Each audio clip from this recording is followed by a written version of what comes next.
Poštovani gledatelji, dobrodošli na YouTube kanal Moja Hrvatska True History and Politics, kanal za hrvatsku povijest, politiku i geopolitiku. Ja sam profesor Goran Jurišić, dobrodošli. Dobrodošli i novi gledatelji i postanite pretplatnici, pritisnite zvono i dobivat ćete obavijesti o novim videima. Na ovom kanalu imamo sada već preko 70 videa za nepune 2 godine i imamo preko 1500 pretplatnika. I lajkajte ovaj kanal, odnosno ovaj video, to vas ništa ne stoji, a kanalu će dobro doći za njegov rast, da se širi istina. Ovaj video je snimljen 13. listopada 2022. godine na obljetnicu posljednjeg ukazanja naše Gospe u Fatimi, Portugalu. Dana 13. listopada 1917. godine, prije 105 godina. Svrha Gospenog ukazanja je bilo ukazati na Božje milosrđe, da nam Gospodin daje još jednu posljednju priliku, da nam udjeljuje svoje milosrđe, a traži od nas da se obratimo, da se pokajemo i da oprostimo. Tako da živimo u milosrdna vremena Gospodina Isusa Krista, što znači da smo pošteđeni teških gubitaka, velikih žrtava i patnja. A ako netko misli da smo kao društvo, kao hrvatski narod već proživjeli dosta patnja, jesmo, ali uvijek se može i više. A s obzirom na događaje koje su opisani u biblijskoj knjizi Otkrivenje, je vrijeme Božjeg milosrđa stvarno milosrdno vrijeme. Ono polako istječe, vidimo po događajima u svijetu da se svijet radikalizira. Znamo da đavo upravlja ovim svijetom, nečastivi. Znamo da će na ovaj svijet doći u tijelu Antikrist, jer đavo imitira Boga u svemu, ali negativno, ne? No, to će onda tada biti posljednjih 7 godina povijesti ovog čovječanstva, s tim da apokalipsa nije kraj svijeta, već je to početak onda, dakle, nakon sudnjeg dana, novi svijet. Bog će izgraditi novo nebo i novu zemlju i voskrisit će sve, dakle, ispravne ljude koji su se pokajali za svoje grijehe, i uskrsnut će sve nas, nadamo se, onda znači u tijelu, i živjet ćemo sa Isusom Kristom, kraljem nad kraljevima, ovdje na zemlji. Život vječni. A nečastivi nastoje čovjeku prirediti drugu smrt, znači sve napraviti da ga dovede u stanje da mu duša bude onečišćena i da se on ne pokaje. I vidimo da većina ljudi na ovom svijetu ne mari za vjeru i fučka im se, ateisti su, nevjernici, odali su se grijesima ovog svijeta i uopće se ne kaju. Stoga je vrijedno kad se u jednom društvu pokrenu i kolektivne molitve, kao što je bilo moljenje krunice na trgu Bana Josipa Jelačića u Zagrebu nedavno. Zato sam za naslov ovog videa stavio naslov što je to muškarac bez krunice. To je znači aluzija na onaj igrani film Što je muškarac bez brkova, koji govori o događajima iz Hrvatskog rata za nezavisnost i slobodu na početku jugoslavenske krize. Sukob između JNA i Hrvatske pokušaj stvaranja velike Srbije, srpski napadi na Hrvatsku. I sva ona tragedija koja se u ratu dogodila. I srećom je Hrvatska u tom ratu opstala, to je naša ratna pobjeda. Opstala je zahvaljujući dragom Bogu svemogućemu, a da je bilo do vrhovništva Republike Hrvatske, otišli bismo doslovno k vragu, znate. Tako da nas je Bog spasio od Franje Tuđmana i od svih tih udbaša i komunista koji su i dalje držali vlast u svojim rukama i drže do ovog trenutka, no tako neće biti uvijek. Mi Hrvati ćemo se vratiti na vlast u Hrvatskoj, u Zagrebu, prvi put nakon 8. svibnja 1945. I ona će biti prava Hrvatska država, to znači demokratska, sa pravnim poretkom, sa slobodnim izborom za hrvatski narod,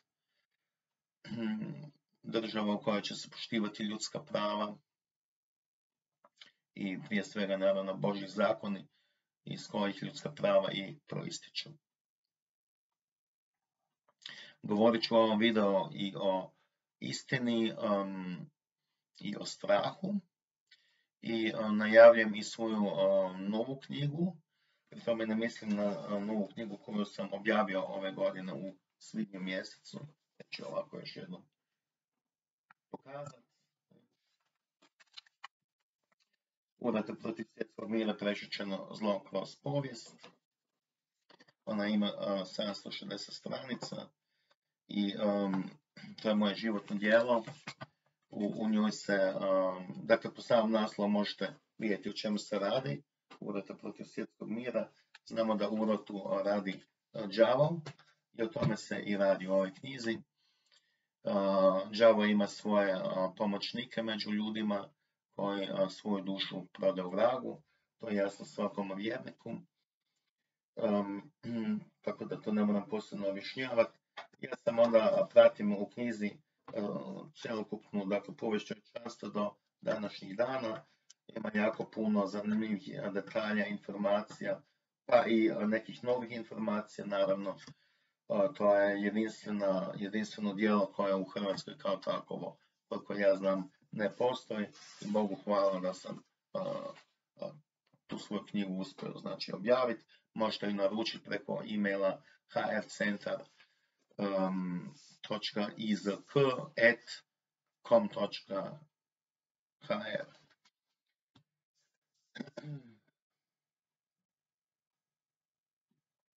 Već sam mislio na svoju najnoviju knjigu o hrvatskoj povijesti i politici 90. godina.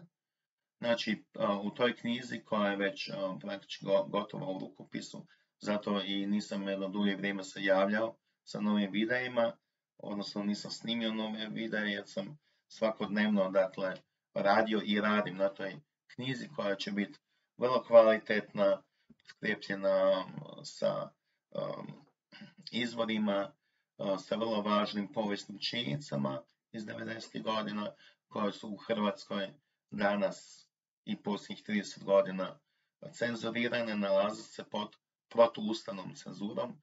Moramo uvijek imati na umu da je cenzura, dakle prešućivanje događaja, je u Republici Hrvatskoj ustavom zabranjeno, ali ona se sustavno provodi. I u toj knjizi će središnji sadržaj biti sukob između Franje Tuđmana i Dobroslava Parage. Jer to je suština hrvatske politike 90. godina. I povjesničar koji Dobroslava Paragu ne spomene, prešućuje bitne činjenice, a to znači da krivotvori povijest. A manje više svi povjesničari u Hrvatskoj prešućuju Dobroslava Paragu. Što meni govori da oni nisu normalni, da u njihovim glavama nešto ne štima, da u njih ima podosta zločestoće, da su konformisti i oportunisti. Tako da će i ta najnovija moja knjiga kad bude objavljena, kad izađe iz tiska, nadam se da će se to sve realizirati. Pa evo reći ću najkasnije do sljedećeg proljeća, dakle do proljeća 2023. godine bih volio da se to realizira.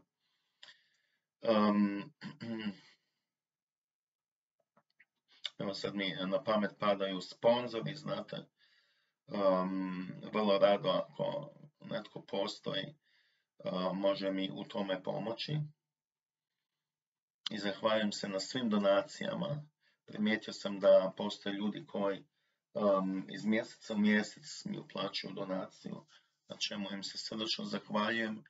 I ja bih na njihovom mjestu također isto napravio da ima mogućnosti, a da je netko drugi pak, dakle u mom položaju, a moj položaj je takav da kao profesor praktički nikad nisam smio dobiti posao u Republici Hrvatskoj, jer sam bio u Paraginu stranci, znate, jer sam pravaš i zastupao sam i zastupam hrvatsko državno pravo i podupro sam Dorislava Paragu, jer je on vodio ispravnu politiku. Ne?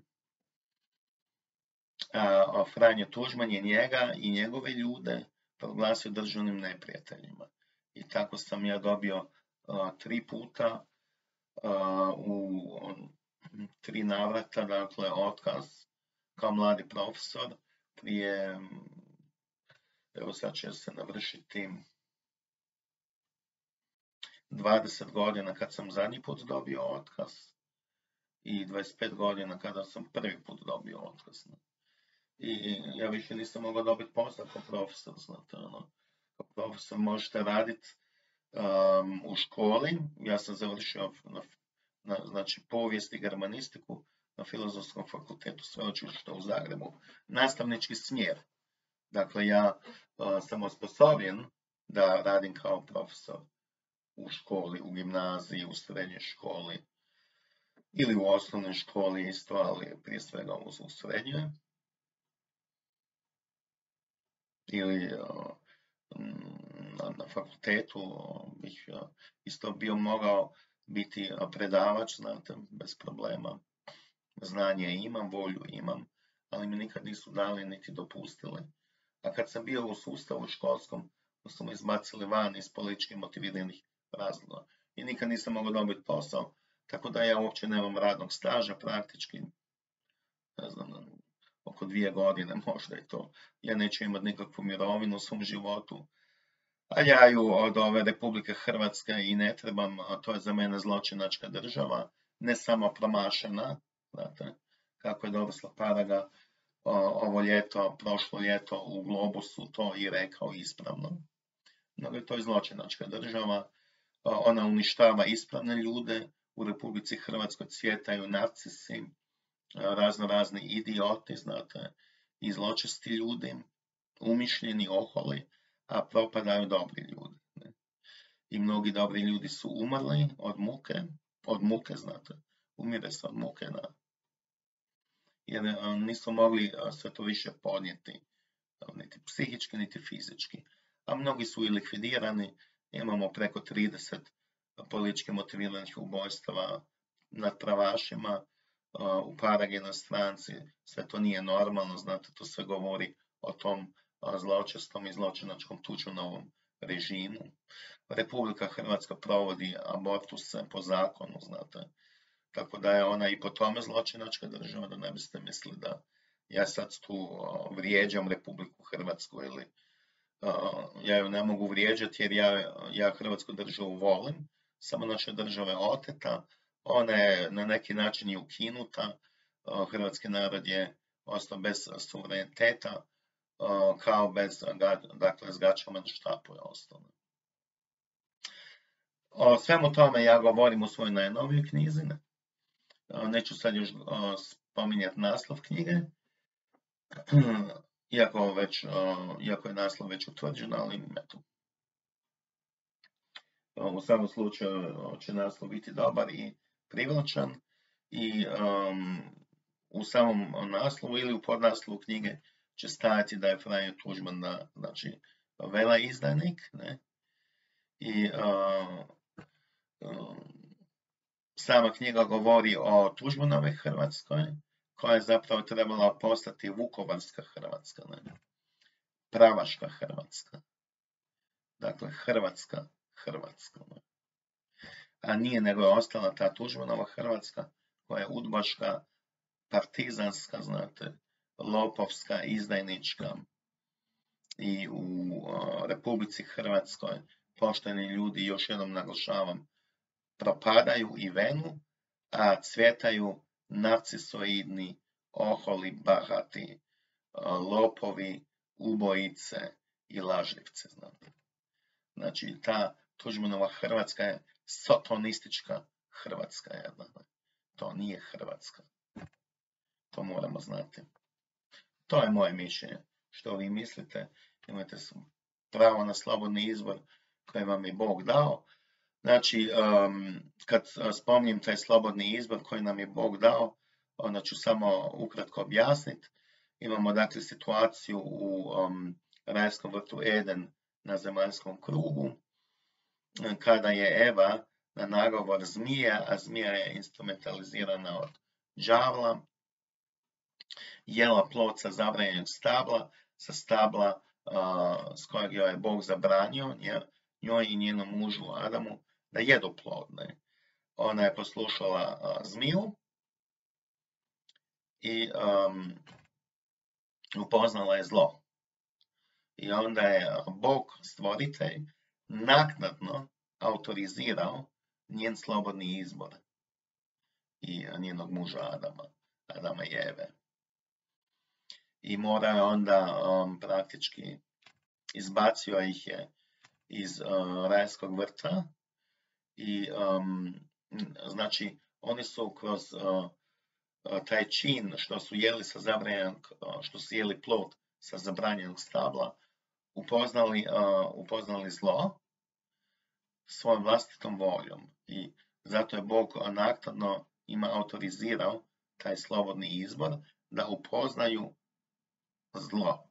Do tada oni zlo nisu poznavali, a od tada jesu, i to je taj istočni grijeh koji je prešao na čovječanstvo i prenijet je i preko Noe i njegove obitelji, znači na poslijepotopno čovječanstvo.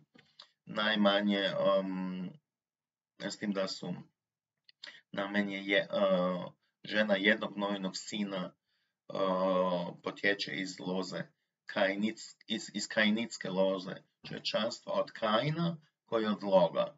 Kain, znamo, prvi sin Adama i Eve, ubio je svog brata, drugog sina Adama i Eve, Avela, iz ljubomore koja se pretvorila u mržnju, a kad čovjek mrzi, onda može i ubiti. Ne?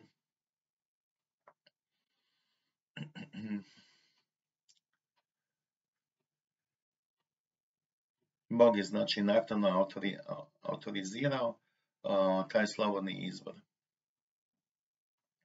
Znači možete misliti što god vi želite, a ja sad izlažem svoje znanje na osnovi činjenica za koje sam saznao i to činim hrabro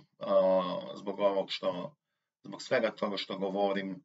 Nemam pristup niti na povijesne institute u ovoj zemlji, niti u školstvo, niti na televiziju, na Hrvatsku radio televiziju me ne pozivaju, iako bih itekako o hrvatskoj povijesti, ali i o hrvatskoj politici imao što za reći. Ne? Evo, o svemu tome ću govoriti u ovom videu, već sam i počeo. Htio bih se osvrnuti znači na strah, da, o tome to sam bio najavio. Znači, Isus Krist nam u Svetom pismu poručuje da se nikako ne bojimo, da nikako ne budemo u strahu. Međutim, svatko od nas zna da tu i tamo uvijek znamo biti u strahu, što nije dobro, jer strah paralizira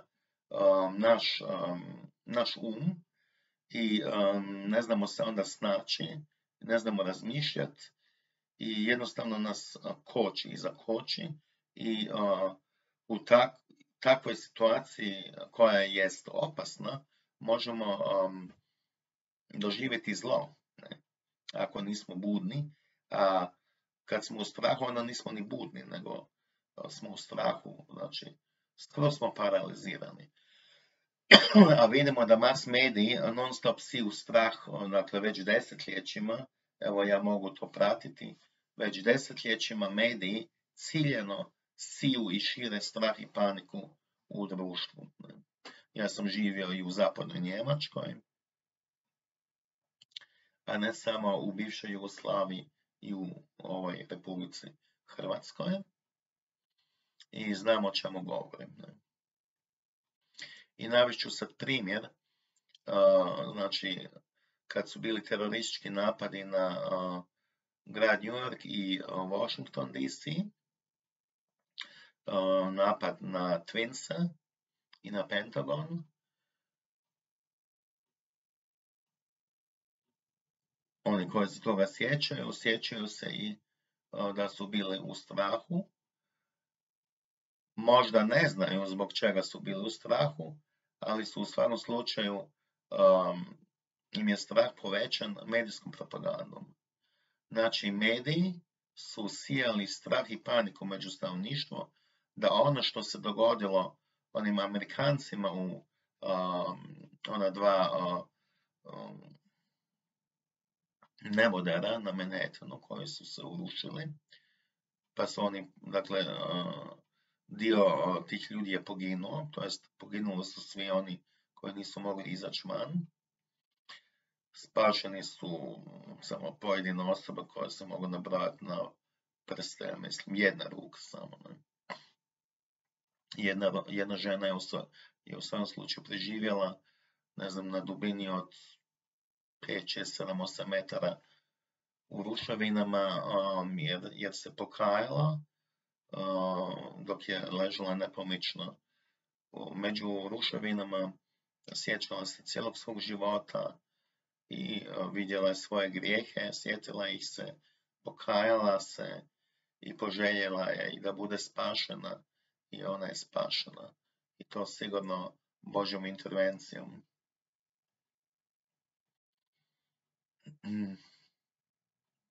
Znači, mediji su nama poručivali da se to i nama može dogoditi. Ne?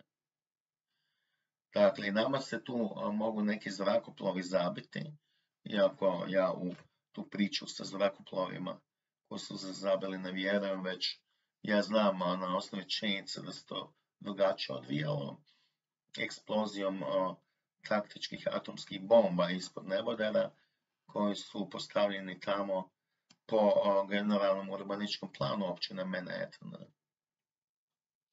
Tako da su sve žrtve, zapravo svi ljudi su završili u toj crnoj rupi dolje, atomizirani u prašinu prah. Ne?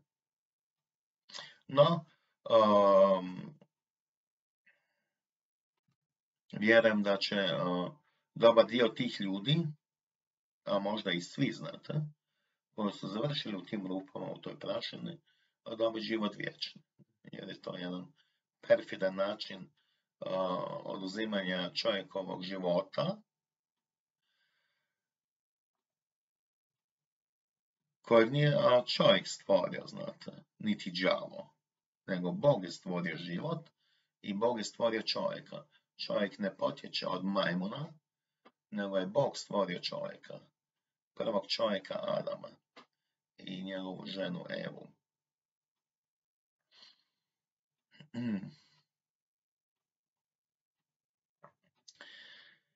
I trebamo se samo zapitati koja je mogućnost da mi doživimo terorističke napade kao što su New Yorkčani to doživjeli 11. rujna 2001. godine. Bez obzira što su i poslije bili teroristički napadi još u Madridu, na primjer, sjećam se 11. ožujka 2003. I još u drugim mjestima onaj napad na onaj klub Bataclan u Parizu, vrlo gadan teroristički napad, gdje su teroristi klali ljude u klubu s noževima i i mačetama, ne, baš pravi pokolj, ono, i onda, ne znam, teroristički napad u Nici, u Berlinu i tako dalje. Međutim, koja je mogućnost da, znate, da budete ili da bilo tko od nas postane žrtva terorističkog napada? U postocima izraženo, ta mogućnost iznosi ispod 0,1%, znate. A to je takva minimalna mogućnost da uopće ne bismo smjeli biti u strahu, a kamoli trebali. Evo, to je jedan primjer koji sam naveo gdje su mediji sijali strah i paniku nakon tih terorističkih napada. I to je trajalo praktički 1 desetljeće, taj strah od terorizma. Ne? I s tim su strašili ljude. A zamislite da su neposredno nakon 11. rujna, da vam je netko rekao da trebaš imati strah od virusa. Ne? Nasmijao biti se i rekao biti, ajde, pričaš gluposti, ono, od šećine. Miče se s očiju. Znači, ne bismo ga uopće shvatili ozbiljno, ne.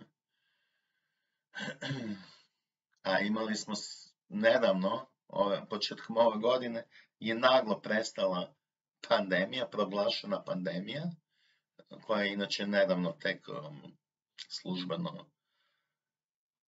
Čak sad nisam siguran da li je Svjetska zdravstvena organizacija uopće proglasila kraj pandemije, ali u SAD-u je njihov taj civilni stožer za borbu protiv virusa proglasio kraj pandemije i to se dogodilo i u Republici Hrvatskoj, još prije čak. I praktički zbog tog rata u Ukrajini je preko noći virus nestao iz medija, znate. A plašili su nas s virusom, znate. I na početku su svi bili uplašeni. Moram priznati, ja sam bio uplašen. Nije vam svejedno. Poslije sam vidio o čem se radi i nisam imao nikakav strah više.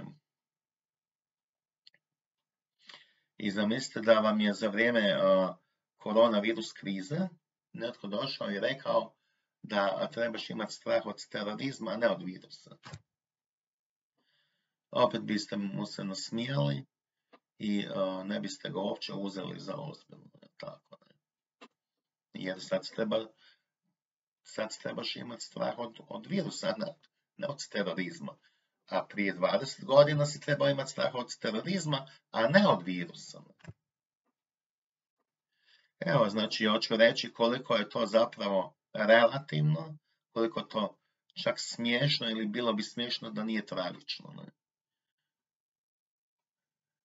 Ali možemo izvući pouku, znate, jedan zaključak i reći, pa uopće nema razloga da živimo u strahu, niti od virusa, znate.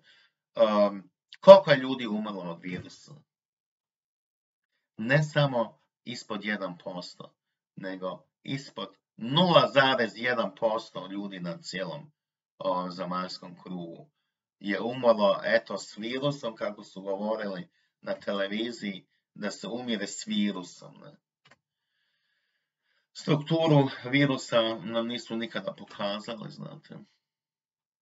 A kad to kažem, onda to znači da nisu pokazali da on postoji, znate. Molim lijepo, jesam ništa krivo rekao? Drugo su animacije, znate, kad vam pokažu naslikanu sliku nekakvog virusa koji je naslikan, znate, koji bi bio, recimo, ne znam koliko da puta uvećan, da bi ga se ovako prikazalo. No? Virus je manji od onih rupica u maskama na koje su ljude silili da ih nose. Maske ništa nisu pomogle protiv virusa. U slučaju, znate, da je virus bio smrtonosan kao kuga, da kosi 1/3 do polovice stanovništva u nekoj zemlji. Maska ne bi uopće pomogla. I nije pomogla ni u ovom slučaju. To je jedna laž, znate, jedna prevara da bi se čovjeka pokorilo. Ne? O tome sam govorio u jednom svom videu specijaliziran baš na ovu proglašenu pandemiju. Ne?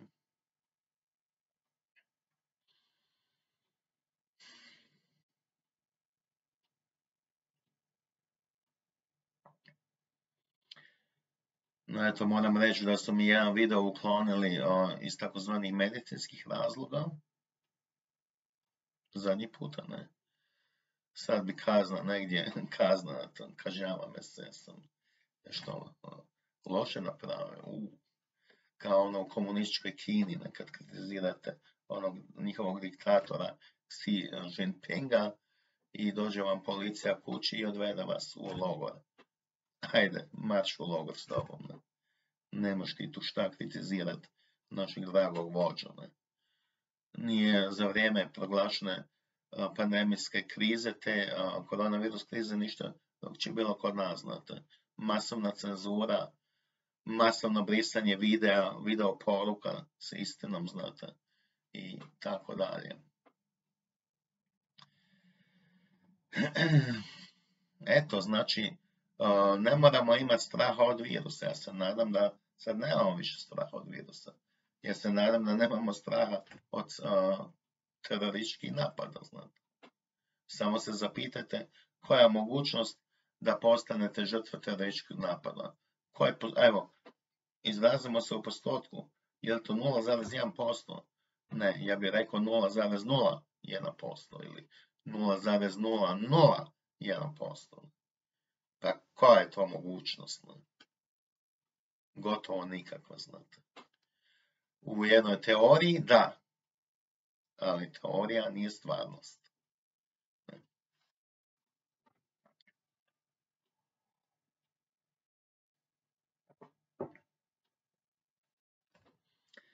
I od čega sada imamo strah? Evo, u toku je još uvijek rat u Ukrajini. Čega nas je strah, znate? Evo, pitam vas, ne? Pa od toga da se ovaj rat pretvori u atomski rat. Znači, sad nas mass mediji plaše s atomskim ratom. Ne. I uopće ne tvrdim da atomski rat nije moguć i da ga neće biti. Sada ga u ovoj fazi rata neće biti. To mogu tvrditi dakle, samo pouzdano to mogu tvrditi sa jednim postotkom od 99,9%. Da atomski rat sad neće biti u ovoj fazi rata u Ukrajini. Iako nas mass mediji svaki dan uvjeravaju da će Putinov režim koristiti taktičke atomske bombe u Ukrajini. A zbog čega bi on to koristio, znate, taj režim? Ili Vladimir Putin? Zbog čega? Zato što gubi rat, dakle mediji nas uvjeravaju da on gubi rat. Oprostite, molim vas, on je zauzeo 20% Ukrajine, a tko drži teritorij tuđe države, znate, taj ne gubi rat, nego je na pobjedničkoj ratnoj stazi, znate. Bez obzira koliko je ukrajinska vojska u svojoj kontraofenzivi i oslobodilačkoj ofenzivi oslobodila, znači, svog teritorija, ali još uvijek 18% Ukrajine drže Rusi, znate, iz Ruske federacije. I u međuvremenu je anektirao ta područja.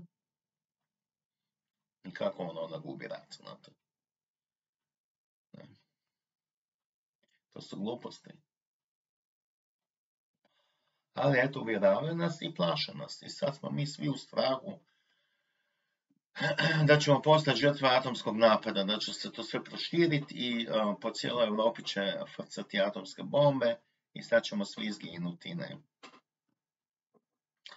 Međutim, to vam je ista priča kao sa virusom i kao sa terorizmom, znate. Koja je mogućnost da poginete od atomske bombe? Ne? Ja ću sad reći 0,00001%. Znači, opet gotovo uopće ne. Govorim za ovu fazu rata u Ukrajini i ne tvrdim da nikada neće biti atomskog napada. To ne mogu tvrditi i ne znam, ali sada u ovoj fazi, dakle ove godine, početkom sljedeće godine, nikakvog atomskog rata neće biti. To Ruskoj federaciji nije potrebno, ona ima dovoljno vojnih efektiva da to riješi na konvencionalni način. Kako će već biti, možda će doživjeti i konvencionalni poraz. Sve je moguće i otvoreno. Ne? Ali znam jednu činjenicu, a to je da su vođeni mirovni pregovori između Ukrajine i Rusije za vrijeme ovog rata i ratnog sukoba i već su negdje na kraju proljeća, početkom ljeta najkasnije, znate, su ukrajinska i ruska strana praktički bili dogovorili separatno primirje ili primirje i to na način da bi se ruska vojska u cijelosti povukla iz Ukrajine, uključujući iz Donbasa, znate. U zamjenu za to da Ukrajina dakle jamči Rusiji da neće pristupiti u NATO savez. Jer to je bio jedan od uvjeta koje je Putin postavio na početku svoje takozvane specijalne vojne operacije, koja jest za mene ruska agresija. Tu je Putin prekršio Budimpeštanski memorandum, kojem je 1924. godine Ruska federacija jamčila Ukrajini njen teritorijalni suverenitet u unutrašnjim granicama, uključujući poluotok Krim, bez obzira što je on u povijesti bio ruski od vremena carice Katarine Velike do Nikite Hruščova Perlmuttera, sovjetskog lidera koji je Krim poklonio Ukrajini, kao što su ovi naši komunisti poklonili istočni Srim i grad Zemun Srbiji, a do tada nikad nije bio srpski niti u Srbiji, nego hrvatski. U Trojednoj kraljevini i u Austro-Ugarskoj monarhiji i u Austrijskom carstvu.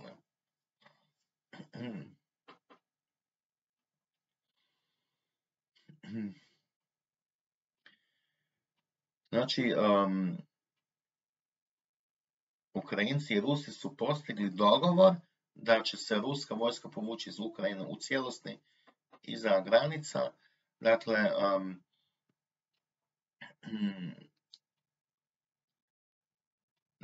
da će se povući na one crte koje su bile prije 24. veljače 2022. godine.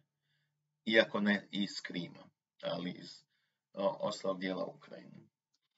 I što se dogodilo? To se nije dogodilo, nego se dogodilo to da je rat nastavljen, zato što Zapad nije dao ukrajinskoj vladi i ukrajinskom predsjedniku i ukrajinskom vodstvu da taj dogovor sprovede u djelo. Znači bi rat bio završen, dakle, do ljeta ove godine, bi rat bio završen i sad ne bi više bilo rata u Europi.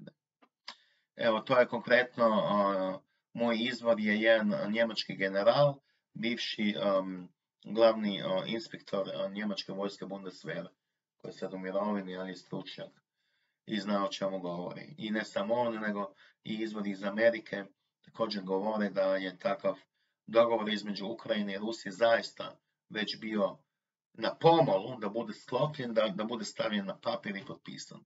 Ali Zapad nije dao Ukrajini, nego samo nastavak rata. Znači da taj Zapad koji je otet od svjetske masonerije ne želi mir, oni žele ratne sukobe. Ali oni će doživjeti nešto sasvim drugo, jer je Papa Franjo posvetio Rusiju i Ukrajinu presvetom srcu Marijinom. I to će dovesti do trijumfa naše Gospe, to jest do trijumfa katoličke crkve. I do mira, a ratni huškači i krivci za rat će doživjeti poraz. Ratni poraz će doživjeti, jer je to duhovni rat. Da? Eto, to je jedna informacija koju u našim medijima niste mogli čuti, čuli ste je od mene. Vi koji ste gledali. vi koji ste gledali ovaj video ili koji ga gledate. Eto, završno o strahu, znači šansa da će biti atomski rat je minimalan i uopće ne moramo biti u strahu od atomskog rata, iako se to ne treba niti banalizirati, znate, ali da će sada u Ukrajini Rusi koristiti taktičke atomske bombe, to je laž, znate. A to što je Putinov režim, od kad je rat počeo, dosta često govori o atomskom oružju i da je svoje atomsko oružje stavio u stanje pripravnosti, to je i zato, reći ću, zato što je Putin dobio i prijetnje sa zapada, a to se u medijima onda na zapadu ne spominje. Mi smo izloženi ratnoj propagandi naših medija, ruski mediji su na zapadu zabranjeni i prvo su zapadne vlade zabranile ruske medije i tek onda su ruske vlasti zabranile zapadne medije, iako ne i reporteri smiju iz Rusije i Moskve izvještavati i ruski reporteri još smiju sa zapada, ali ne smiju mediji.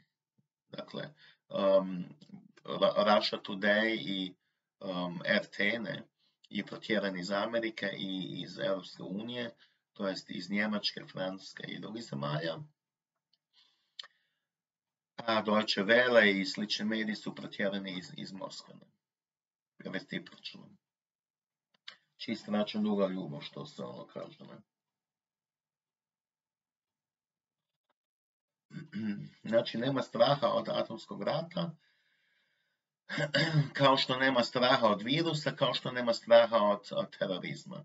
Isto tako neće biti straha od invazije izvan zemaljaca, jer to je ono posljednje oružje sa strahom koje će svjetska masonerija potegnuti.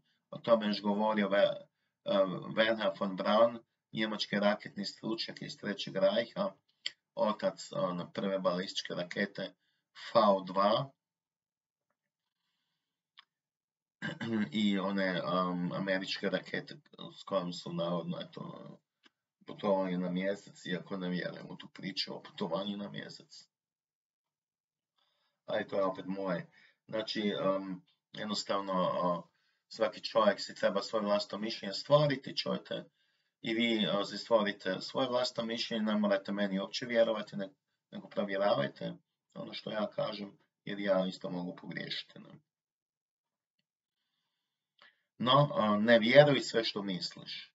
Znači, ono što čujemo na televiziji i na portalima, to uopće ne mora biti istina, ali to utječe na naš mozak, na neurone u mozgu, znate, i učestalo ponavljanje jedne te iste laži u nama stvara ona krivi dojam da ono što je laž da je kao istina, a to nije istina, znate.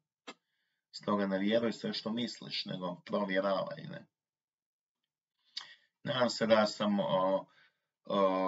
te stvari oko straha razjasnio i da nema razloga da živimo u strahu slobodno, znate. Neću reći da možemo u današnje vrijeme planirati 10 godina unaprijed ili čak možda ne i što ćemo sljedeće godine raditi, ali možemo slobodno reći da ćemo sutra ići u šetnju, da ćemo sljedeći vikend, ne znam, otići na more ili u planine i tako dalje. To se može planirati s takve stvari, ne? To ne moramo biti u strahu da će sad svaki čas biti atomski napad. To su gluposti, ne? To su laže zapravo. Samo se sjetimo ko je to bio, ko je do danas jedini bacio atomske bombe. Pa to nisu bili čak niti komunisti, znate. To čak nije ni Sovjetski savez napravio, nego to je Demokratska republika Sjedinjenih Američkih Država napravila. Ali čak niti američki narod, nego masonerija koja upravlja s američkim vladom, pardon, na čelu koje je bio mason 33. stupnja Harry S. Truman. Ne? On je dao baciti po jednu atomsku bombu na japanske gradove Hirošimu i Nagasaki. Ne? ne Rusi, ne komunisti, nitko drugi, znate, ne nacisti, fašisti, masoni, jer oni su ti koji život uopće ne poštuju, znate. Ne poštuju ga ni komunisti, ali oni su još uspostavili neki modus života u komunizmu, ne? Ali kod masona nema nikakvog života više, ne? Cilj je istrijebiti čovječanstvo, a u prvom redu kršćanstvo, Zato se vodi kulturni rat, svjetonazorski rat prije svega, ne samo rat kultura, nego svjetonazorski rat između onog principa, znate, od Charlesa Darwina, evolucije i kreacionizma. Da je evolucija laž, znate, da čovjek potiče od majmuna, vidimo po DNK čovjeka, biljaka i životinja. U njoj se nalazi Božji potpis, ne? To je jedan inteligentni dizajn. Naš genom, naša DNK je inteligentni dizajn. Da ne može nastati slučajno ili evolucijom. Gluposti, znate.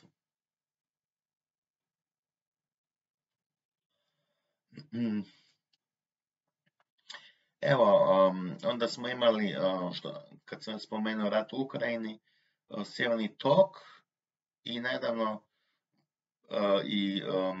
dakle, uništenje plinovoda Sjeverni tok i sada i naftovoda Družba. Znači, kroz Poljsku ide taj naftovod Družba, on je isto sad zaustavljen, otkriveno curenje nafte u naftovodu. Nisu ništa rekli jer se radi o diverziji, sabotaži, a za Sjeverni tok je utvrđeno da se radi o sabotaži i zapadni mediji su odmah okrivili Putina. No, mi koji želimo razmišljati vlastitim glavama, ćemo postaviti pitanje po starom rimskom principu qui bono, tko od toga ima koristi.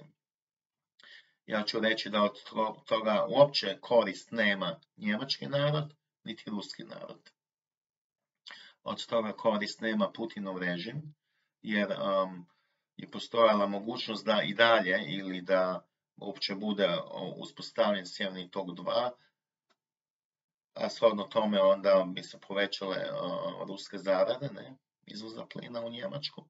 To je dakle plinovod koji ide kroz Baltičko ili Istočno more, od Rusije do Njemačke. Izgrađen je zato da Poljska i Ukrajina ne mogu Njemačku i Rusiju ucjenjivati sa tim plinovodima koji idu kroz Ukrajinu. Ne. Zato izgrađu Sjeverni tok, čija je izgradnja stajala oko 8 milijarda eura.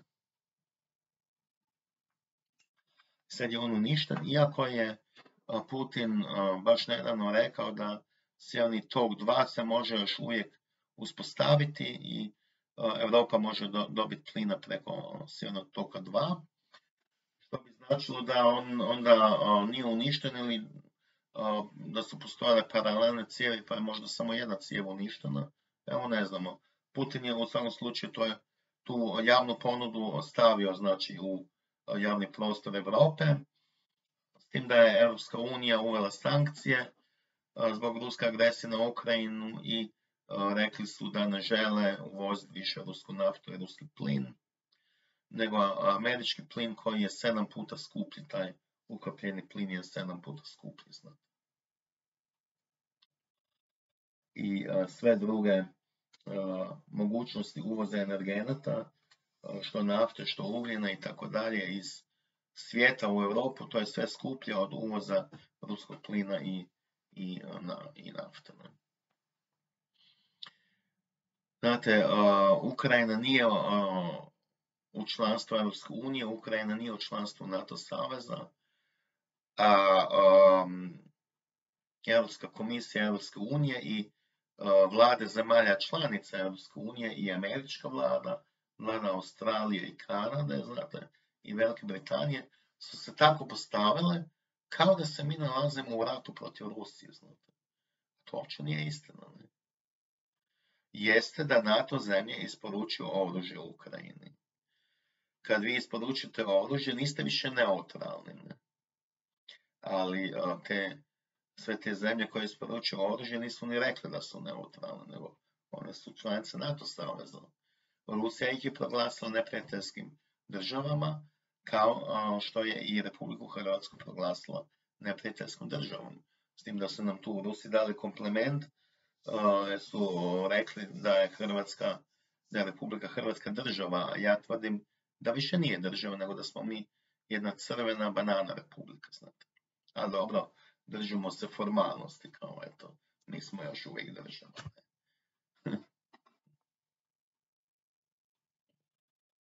Franjo Tuđman je Hrvatsku državu uništio, znate. Tako da mi više nismo država, ali dobro. Možda u onom jednom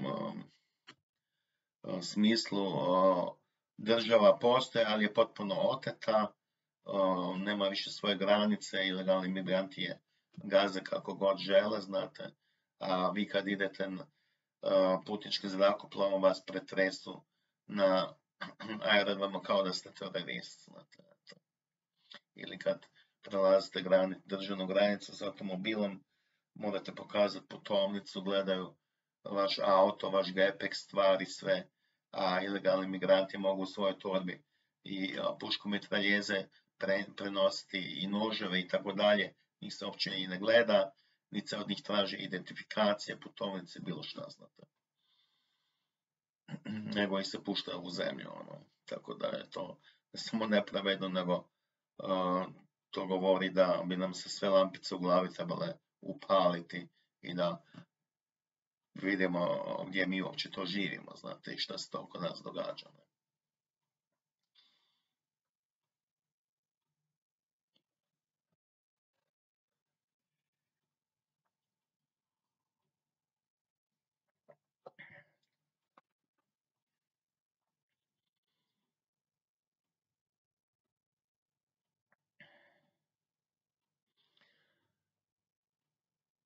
Znači, masonerija je koja je huška na rat, ne? Koja je za taj rat u Ukrajini kriva, a ne Rusija, jer je ona torpedirala primjenu mirovnog sporazuma Minsk 1 i 2 i ukrajinski predsjednik, ovaj aktualni Zelenski, je također kriv što je doživio rusku agresiju, jer je propustio primijeniti mirovni sporazum Minsk 2, što bi značilo vraćanje Donbasa pod ustavnopravni poredak Republike Ukrajine. Njemu su napunili bubice, znate, u uho, ovi sa zapada, vodili su kao marionetu i on je doživio na kraju katastrofu, dakle, rusku invaziju na svoju zemlju. A kad je htio i nakon toga se dogovoriti sa Rusijom, Zapad mu nije dao. I sad je on zapravo jedna totalna marioneta britanske i američke vlade. Evo jedna novost, informacija koju u mass medijima u nas niste čuli. Europska unija cijeli taj rat Zapada u Ukrajini financira. Znači, NATO zemlje isporučuje oružje u Ukrajini, ali i to rade i Sjedinjene Američke Države, Bidenova administracija. Riječ je o sumi od 60 milijarda američkih dolara koje su stavljene na raspolaganje Ukrajini u obliku zajmova za posudbu oružja. Znači, Amerikanci posuđuju oružje i kad rat završi, Ukrajinci će ga vratiti natrag. Ako je to oružje uništeno u ratu, moraju ga platiti. Manje više to znači da se svaki komad oružja zapravo mora platiti. Dobili su ga na posudbu uz kamate. Međutim, te kredite u Ukrajini zapravo plaća Europska unija. Američka vlada je nedavno postavila pitanje Ursuli von der Leyen da što je sa novcem Europske unije, zašto se on ne prebacuje u Kijev, jer da Kijev treba platiti ovo pozajmljeno oružje iz Amerike, znate. I tako se saznalo da zapravo Europska unija plaća sve oružje koje Ukrajina dobiva iz Amerike i vjerojatno iz Velike Britanije, i da zapravo Europska unija financira američki i britanski rat u Ukrajini, gdje se Amerikanci i Englezi ili Britanci, to je ta svjetska masonerija, bori do posljednjeg ukrajinskog vojnika. I zato je taj rat u Ukrajini stvarno jedna tragedija i za ukrajinski narod, ali i za te ruske civile u Donbasu koji isto ginu, i za te ruske vojnike koji isto ginu, i za ukrajinske vojnike koji ginu, znate.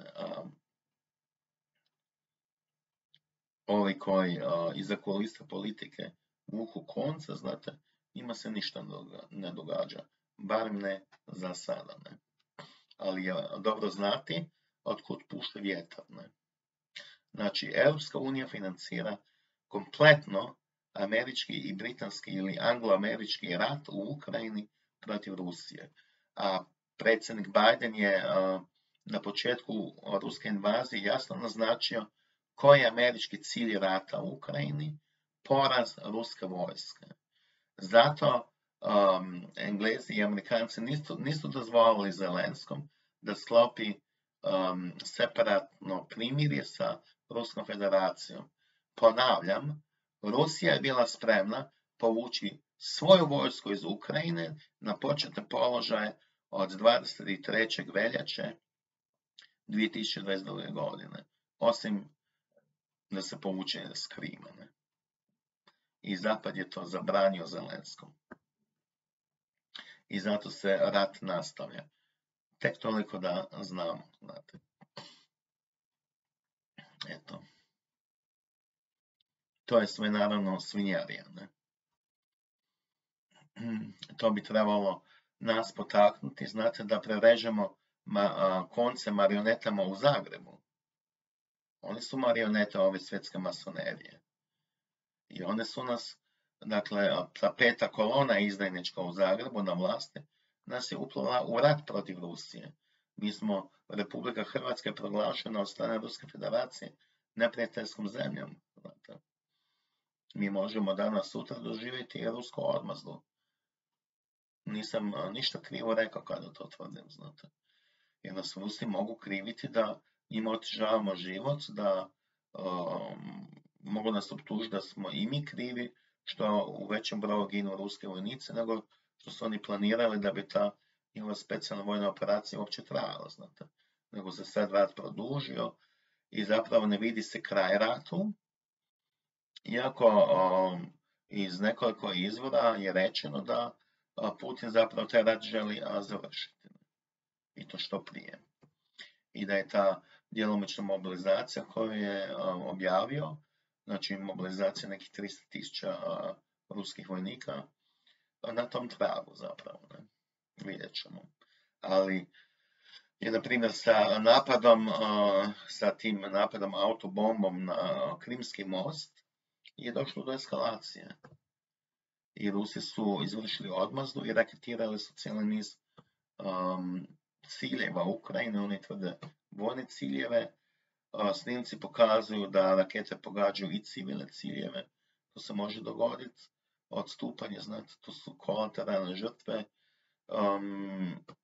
Ne vjerujem sad da Rusi namjerno gađaju ukrajinske civile, ali, znate, nije ni to oružje tako pouzdano i raketa može jednostavno promašiti. To se vidjelo kad je ta raketa jedna promašila onaj pješački most u Kijevu, takozvani stakleni, kojeg je dao izgraditi ovaj novi gradonačelnik Kijeva, bivši svjetski prvak u boksu, Kličko, Vitalije, mislim da se zove. I raketa je jednostavno pored mosta udarila, a nije u most i nije most srušen. To se događa, dakle, te pogreške. No, kako bilo da bilo, na kraju rata jednog dana će se vidjeti šta je bilo namjerno, a šta je bilo slučajno ili nenamjerno, i tko je tu činio ili počinio ratne zločine. I sva ta izvješća o ruskim ratnim zločinima u zapadnim medijima to treba sve sa rezanom uzeti, jer, znate, mogu i civili poginuti u granatiranju i raketiranju i to se prikaže kao ratni zločin, a to nije ratni zločin.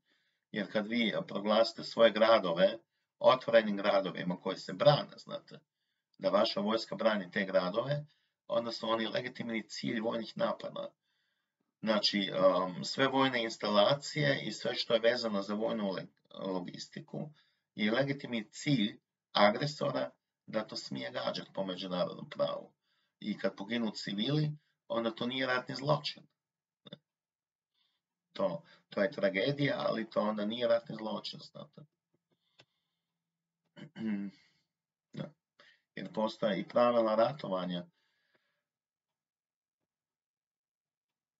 I ukrajinska vlada nije nijedan grad u Ukrajini proglasila otvorenim gradom, da bi rekla, na primjer, grad Dnjepar ili kako se prije zvao Dnjepropetrovsk, koji ima sad, ne znam, preko 1 milijun ljudi, je otvoreni grad. Kad bi to ukrajinska vlada tako proglasila taj grad otvorenim gradom, znači da u tom gradu je sve vojne instalacije i ukrajinsku vojsku izmjestila van i taj grad se onda ne brani. Onda ga Rusi ne bi imali pravo po međunarodnom pravu raketirati niti na bilo koji način napadati, osim što ga može vojno zauzeti. Ali onda ona kao okupacijska sila ima svoju odgovornost da svakog stanovnika toga grada da mu ne padne niti dlaka s glave. Ali, nažalost, prva žrtva u ratu je istina, to vam je istina. A onda naravno nevini ljudi. Ne?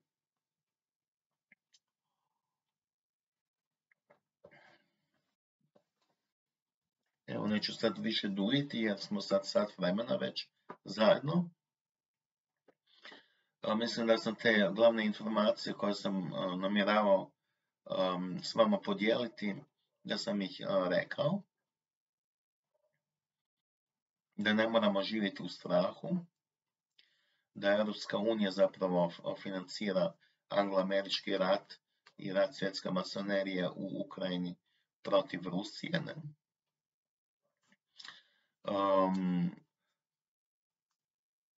Sabotažu na sjevernom toku je vrlo vjerojatno, nemam sad dokaz o tome, ali vrlo vjerojatno je počinila američka vojska, specijalne jedinice, eventualno Navy Seals ili bilo koja druga specijalna jedinica.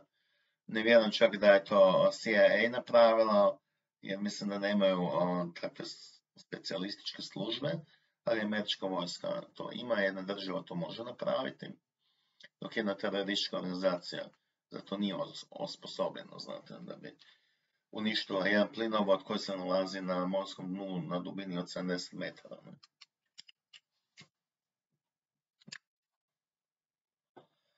Jer mislim da su to Amerikanci napravili jer njima ide u korist, a Rusima i Njemcima to ne ide u korist, što ne znači da aktualna njemačka, ta ljevičarska vlada u Berlinu nije znala za potez svog saveznika da će to učiniti. Na kraju krajeva je Joseph Biden na konferenciji za tisak u Bijeloj kući u nazočnosti kancelara Olafa Scholza na izričito pitanje jedne novinarke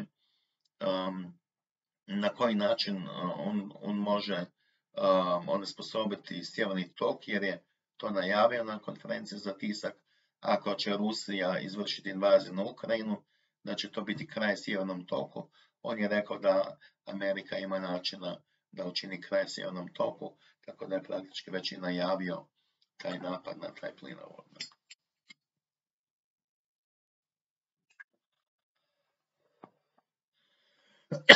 Evo, predsjednik Srbije Aleksandar Vučić je ljut na Hrvatsku što više neće moći jeftiniju rusku naftu dobivati preko hrvatskog naftovoda JANAF-a, ne?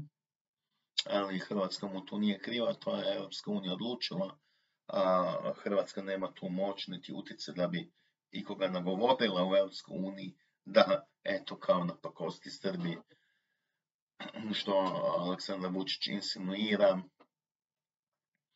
no on i onako sjedi na dva stolca i to mu je ovako jedna pljuska jaka da se mora opredijeliti hoće li živjeti u ruskom euroazijskom svijetu ili u europskom svijetu. Ne?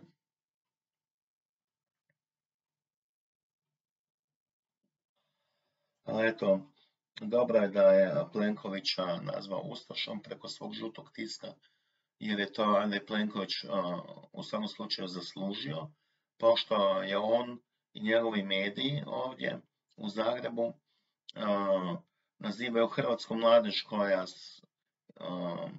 nosi majice s natpisom gesla HOS-a za dom spremni proglašavaju fašistima, kad su oni u stanju hrvatsku mladež proglašavati fašističkom, kad se drznu to raditi, onda je zaslužio da ga beogradski režim nazove ustašom. To je potpuno zaslužio, a to je ono najgore što mu se može dogoditi u životu, da ga netko nazove ustašom, jer on mrzi ustaše i srami se ustaše, on mrzi NDH i srami se NDH na osnovi povijestih laži koje je on naučio, i to me onda kao neka najgora noćna mora kad ga netko nazove ustašom. A Vučić zna točno kako može ove svoje saveznike u Zagrebu, kako im može nanijeti eto bol. A oni bi se najradije udružili s njim i sa Srbijom, utopili novu Jugoslaviju, to je istina. A ne da oni mrze Srbiju i tako dalje gluposti.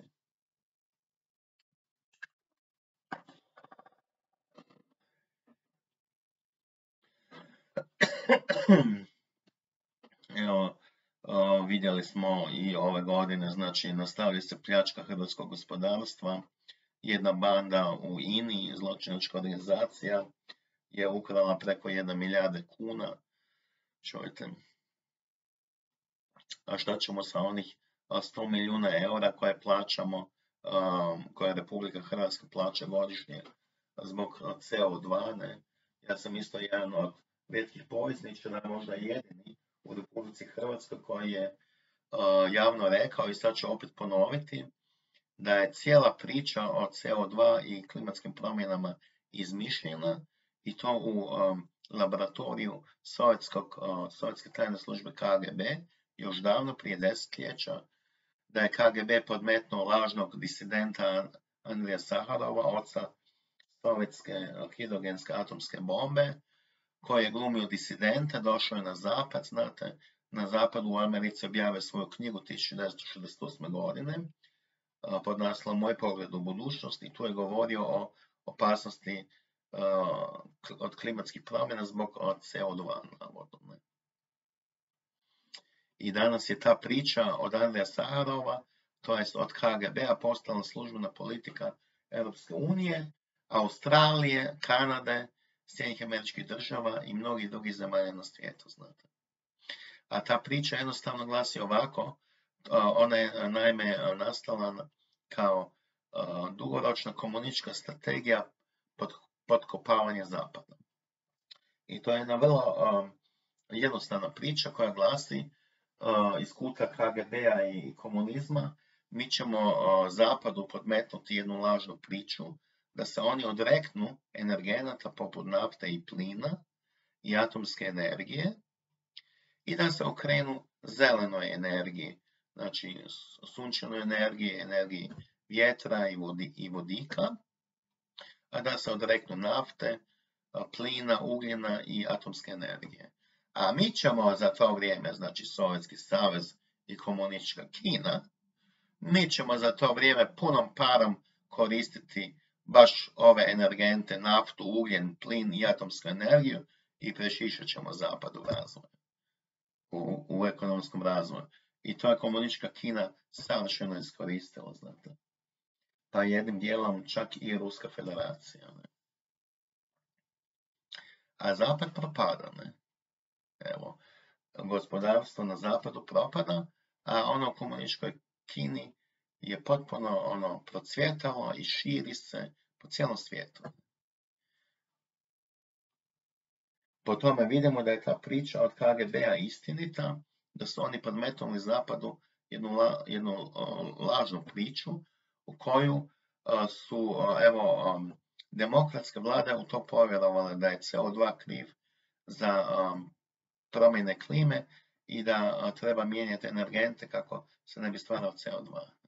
A CO2 to je fotosinteza, CO2 je potreban za rast biljaka koje daju kisik ovome svijetu i živim bićima na ovom svijetu i nama ljudima. No eto, javila se Greta Thunberg koja je ovom zelenom ministru u Berlinu poručila da neka obavezno stavi uključene ove 2 atomske centrale. Evo, Greta Thunberg je za atomsku energiju. Ne? Ona je smatrala nužnim da upozori ovog Habeka da mora ostaviti 2 atomske centrale da rade, kako Njemačka ne bi potpuno ostala bez struje, znate. To je sve sprdačina, ne. Ali eto, stanovnici Hrvatske plaćaju godišnje 100 milijuna eura poreza na zrak, eto, porez na CO2, ne, koji nam je odredila šefica Međunarodnog monetarnog fonda, ondašnja šefica Christine Lagarde, koja je danas šefica Europske centralne banke, i ona sad povisuje kamatne stope polako, ne? A to povišenje kamatnih stopa vodi u inflaciju, a posebni motor inflacije je povećanje plaća i mirovina zbog inflacije. To povećanje plaća i mirovina zbog povećanja cijena, ne? Posebno pogoduje razvoj inflacije. Povećanja mirovina i plaća zbog povećanja cijena je ulje na vatru inflacije. I zato će buknuti hiperinflacija. Sad je inflacija negdje oko 12% u Republici Hrvatskoj. Sljedeće godine će dostići možda već do kraja ove godine i 20%. I kad pređe 20%, onda više nema plafona, znate. Propašće sve materijalne vrijednosti. Mi smo prešli na euro od 1.1.2023. To smo si dozvolili, kao što i sve drugo nismo branili, nikakve hrvatske nacionalne interese nismo branili. Sjedili smo kao klade, svi znate, na kauču doma, psujemo vladu, navijamo, ne znam, za ovog i onog, a ništa nismo nikada poduzeli i sve smo to i zaslužili i zavrijedili što nas čeka. Ne? Vrijeme je da više ne budemo slijepi, vrijeme je da uzmemo krunicu u ruke i da se obratimo, znate, da izmolimo milosrđe od Gospodina Isusa Krista, da se pokajemo za grijehe. Pokajati znači postati novi čovjek, što se do danas nije dogodilo. Vidimo da svi oni koji su sudjelovali u otmici Hrvatske stranke prava, u ubojstvu Ante Paradžika, Blaže Kraljevića, u sprečavanju Dobroslava Parage da dođe na vlast, se uopće nisu pokajali, ostali su oni isti zločinci. A kad se čovjek pokaje, onda on postaje kao i mi, koji nismo nikog ubili, nismo ništa ukrali, znate, iako smo i mi grešnici, neke grijehe smo počinili, ali ne takve grijehe, teške. Tek kada takvi zločinci se pokaju, to znači da su postali kao mi, da su potpuno svjesni što su napravili, traže oprost, bude im onda oprošteno i onda više nisu zločesti prema nama, o tome se radi. A do sada se to uopće nije dogodilo. Kompletna hrvatska politička javna scena, što sad vidimo u Saboru i oko Sabora, ne? I ta vlada i ta takozvana oporba, lažna desnica i ekstremna ljevica, nema uopće kajanja za ništa. I oni i dalje rovare, i dalje su za Europsku uniju. Evo ta lažna desnica, onaj Marijačić iz Hrvatskog tjednika u Zadru je objavio onu veliku klevetu protiv Dobroslava Parage, ne? I odmah ga je onaj novinar Tihomir Dujmović pozvao u emisiju, znate. To je baš onak zločesto, ne? Od Dujmovića, ali dobro, to je on, znate. No, hoću reći, nema uopće kajanja. i ti ljudi se ne kaju ni za zločine Franje Tuđmana, znači oni uopće ne spominju da su Tuđmanovi generali osuđeni na Haškom sudu za ratne zločine, da je Republika Hrvatska u Hagu osuđena kao agresor na Bosnu i Hercegovinu, da je Franjo Tuđman od Haškog suda u toj presudi Prajku imenovan šefom zločinačke organizacije, koja je, znači, koji je stajao na čelu udruženog zločinačkog pothvata. To sve stoji u toj presudi i to naši ti dvorski povjesničari, političari i novinari apsolutno prešućuju, šute o tome i preskaču. Znači da krivotvore povijest, znate. I to je jedno zločesto ponašanje. Ali to neće vječno trajati. Njihov svijet je gotov, znate, on se raspada i zato su oni tako nervozni, ne? Posebno ovi na lažnoj desnici. A mi smo staloženi, mirni, sabrani, jer se naš novi svijet rađa, a njihov propada, znate. I to je sad završna poruka ovog videa, da se naš novi svijet rađa, a njihov svijet propada. A taj rat u Ukrajini je početak svega toga. To je početak raspada njihovog svijeta i početak rađanja našeg novog i boljeg i pravednijeg svijeta. I Bogu hvala. Poštovani gledatelji, hvala vam na gledanju i slušanju ovog videa.